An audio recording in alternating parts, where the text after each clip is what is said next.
இயேசுவின் அன்பு. கிறிஸ்து இயேசுவின் நாமத்தினாலே உங்களுக்கு அன்பின் வாழ்த்துக்கள்.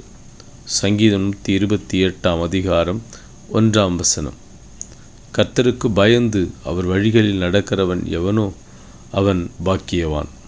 பிரியமானவர்களே, இதோ நீங்கள் பாக்கியவான்களாயிருப்பீர்கள். உங்கள் பிள்ளைகள் உங்கள் பந்தியை சுற்றி ஒலிவ மர கன்றுகளைப் போல் இருப்பார்கள். உங்கள் மனைவியார் வீட்டோரங்களில் கனித்து இருக்கின்ற திராட்சை கொடியைப் போல இருப்பார்கள்.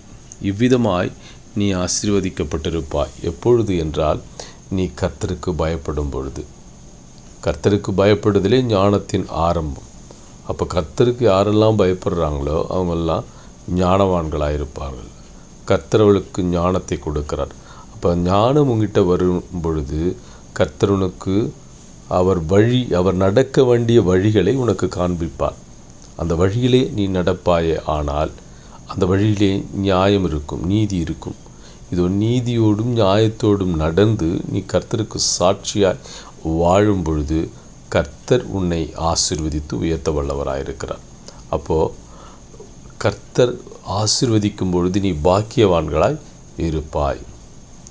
உனக்கு பாக்கியமும் நன்மையும் உண்டாகும்.